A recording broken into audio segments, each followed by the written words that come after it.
Madame, monsieur, je m'appelle Joël Sancier, j'ai 52 ans et 30 ans de police derrière moi. En vous envoyant cette vidéo, j'ai conscience de commettre un acte grave, mais c'est une question de conscience.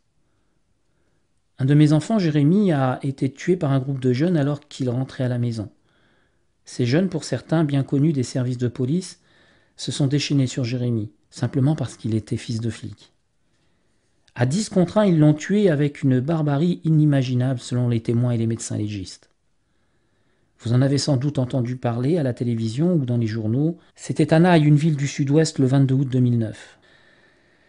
Pour Corinne, mon épouse, et pour moi, la vie s'est arrêtée ce jour-là. Nos nuits et nos jours ne sont plus qu'une succession de cauchemars insupportables. Jusqu'à la fin de nos jours, nous pleurons cet enfant que rien ni personne ne pourra nous rendre. Mais cette vidéo n'a pas pour but de vous raconter notre histoire et encore moins de vous demander de nous plaindre. Ce n'est pas parce que notre enfant est mort que nous avons décidé de lancer cet appel. Si je vous parle aujourd'hui, c'est à cause de ce qu'il s'est passé après. Car cela concerne tous les citoyens qui un jour peut-être auront affaire comme nous à la justice, et nous ne voulons pas que d'autres connaissent ce que nous avons connu. Nous ne voulons pas que d'autres traversent les terribles épreuves que nous avons vécues après la mort de notre fils. Comme beaucoup de victimes, nous avons cru que la justice allait nous défendre, qu'elle allait tout faire pour poursuivre les assassins, ou qu'elle allait au minimum essayer de les empêcher de recommencer. Mais non, ce fut tout le contraire.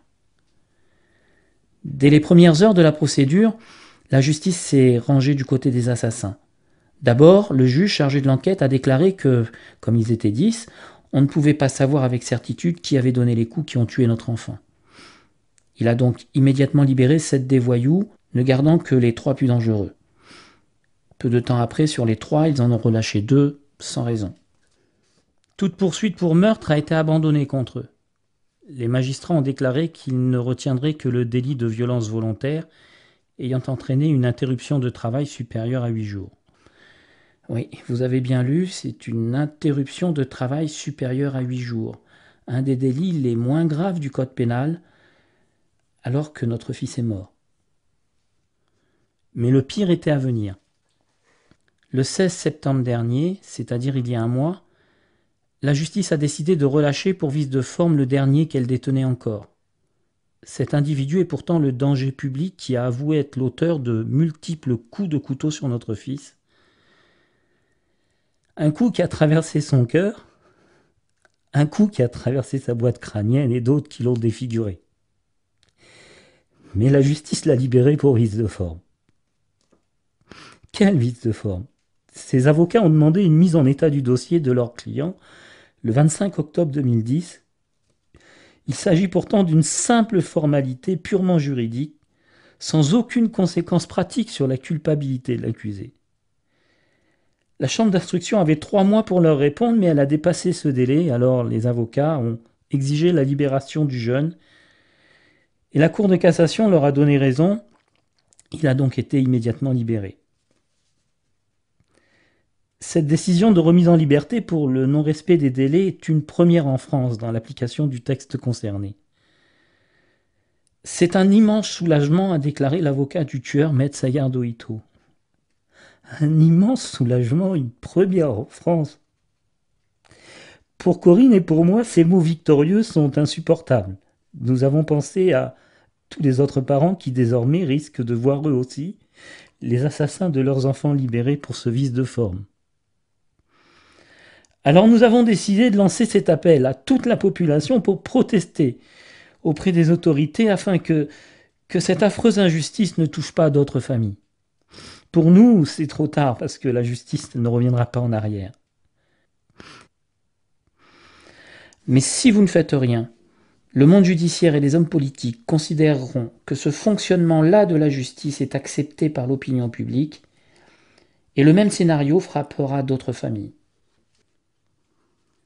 Il faut savoir que le jour de la reconstitution, toute la bande est arrivée le sourire aux lèvres, les mains dans les poches. Ils se sont amusés à raconter et re-raconter le meurtre en changeant de version à chaque fois, comme pour se moquer des gendarmes ou de nous. Ils étaient parfaitement décontractés et désinvoltes. Ils le savaient qu'ils n'avaient rien à craindre. De mon côté, moi je pleurais de douleur. j'ai commencé à comprendre que la justice était en train de nous lâcher. Sur le pont à l'endroit de la reconstitution, un gendarme s'est approché de moi. C'était pas pour me dire un mot de sympathie, non. Il m'a présenté une convocation à la gendarmerie. Une plainte avait été déposée contre moi pour subornation de témoins et je devais être entendu par les gendarmes. Je me suis retrouvé sur le banc des accusés parce que j'avais demandé à un témoin du meurtre de se manifester auprès des autorités.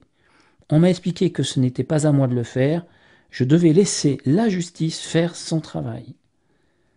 J'ai même risqué des poursuites pénales car j'avais parlé d'un des meurtriers de mon fils en disant que c'était un enfoiré. Son avocat me menaçait d'un procès en diffamation. C'est alors que mon épouse et moi, nous avons décidé de ne plus nous laisser faire. Au lieu d'attendre passivement le procès, nous avons décidé de rejoindre l'Institut pour la justice. L'Institut pour la justice est un organisme indépendant qui regroupe des juristes, des victimes et des citoyens qui œuvrent pour réformer la justice française. Cet institut a élaboré un pacte 2012 qui sera présenté à tous les candidats à l'élection présidentielle pour demander des réformes urgentes du système judiciaire. Vous pouvez contribuer aujourd'hui à faire passer ces réformes et à sauver des victimes futures en signant le pacte 2012 pour la justice en cliquant sur le bouton ci-dessous. Car si nous sommes des centaines de milliers de citoyens à soutenir ces propositions de réforme, les candidats seront obligés de nous écouter. C'est une question de poids électoral, mais c'est aussi une question de conscience et de justice. Lorsqu'on n'y est pas personnellement confronté, on pense souvent que la justice fait bien son travail. On n'ose pas demander qu'elle soit plus rigoureuse envers les délinquants et les criminels, de peur d'être accusé de manquer d'humanité. Mais je peux vous dire, après 30 ans d'expérience dans la police, que vous n'avez pas à craindre cela. Il est rarissime qu'un vrai délinquant soit traité trop sévèrement en France. La plupart des délinquants bénéficient même d'une impunité à peine croyable. On entend souvent parler de violation des droits de l'homme dans nos prisons. Mais savez-vous pourquoi 225 détenus dans une prison de Lyon viennent de lancer une pétition pour dénoncer des conditions de détention inacceptables ? Ces conditions inacceptables, c'est qu'il leur est interdit d'utiliser la PlayStation 3 dans leurs cellules. Il n'est pas rare que la justice relâche un délinquant arrêté des dizaines, voire des centaines de fois par la police. Le préfet de police de Paris lui-même en a témoigné dans la presse le 8 septembre dernier. Il a cité le cas d'un homme qui venait d'être arrêté pour la 97e fois. Peut-on imaginer pire mépris pour les victimes ? Des dizaines de milliers de personnes âgées sont cambriolées chez elles chaque année sans qu'on ne se donne même plus la peine de rechercher les coupables parce qu'on sait qu'ils seront de toute façon relâchés par la justice. Des femmes se font violer ou disparaissent et on laisse leurs agresseurs libres de recommencer sous des prétextes dérisoires. Aujourd'hui, il est grand temps que les candidats aux élections s'en aperçoivent. Mais si nous voulons être sûrs qu'ils se prononcent officiellement, alors il est indispensable que nous soyons des centaines de milliers à signer le pacte 2012 de l'Institut pour la justice. J'espère que vous allez le signer et transmettre cette vidéo à tout votre entourage. Il ne s'agit pas de mesures répressives et encore moins de réclamer un retour en arrière. Il s'agit simplement de recentrer la justice sur sa mission première de protection des citoyens. Instaurer un fonctionnement normal, moderne et juste de l'institution judiciaire, adapté à la réalité d'aujourd'hui et dans lequel les citoyens puissent avoir confiance. Nous demandons que les peines de prison soient vraiment appliquées quand elles sont prononcées. Il faut savoir en effet qu'actuellement, 80 000 peines de prison restent non exécutées, faute de place. Nous demandons que les victimes aient au moins autant de droits que les accusés, car aujourd'hui, la triste réalité est que les délinquants ont souvent plus de droits et de considération que les victimes.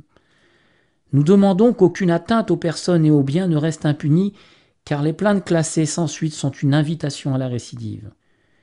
Nous demandons que les lois nous protègent vraiment des criminels récidivistes. Aujourd'hui, la perpétuité dure 20 ans en moyenne. Même les prédateurs les plus dangereux ont vocation à sortir de prison. Nous demandons que la justice et les magistrats soient responsables devant les citoyens parce que leurs décisions sont prises au nom du peuple français. La mise en œuvre de ce pacte serait un changement considérable pour la protection des citoyens et des victimes. Mais même si ces mesures peuvent vous paraître évidentes, elles n'ont aucune chance d'être reprises par les candidats à la présidentielle et votées dès 2012 si des centaines de milliers de citoyens ne se manifestent pas pour les demander maintenant. C'est pourquoi je vous demande de cliquer sur le bouton ci-dessous pour signer votre pacte 2012, puis de transférer ce message à vos amis, à votre famille et à vos collègues. De notre côté, nous mobilisons d'importants moyens humains et financiers pour rassembler des dizaines, des centaines de milliers de signatures, préparer des dossiers précis justifiant le coût et la faisabilité de chacune de nos réformes avec des avocats et des juristes spécialisés, mobiliser la presse pour que cette action soit médiatisée le plus largement possible, organiser des rencontres officielles avec chaque candidat pour obtenir leur engagement à mettre en œuvre nos réformes en cas d'élection. Mais quoi que nous fassions, nous ne serons entendus que si des milliers de citoyens comme vous exprimaient votre soutien. C'est une question de légitimité. C'est pourquoi votre signature est cruciale aujourd'hui. Au nom de mon enfant, de ma famille et de mon pays, je vous dis merci.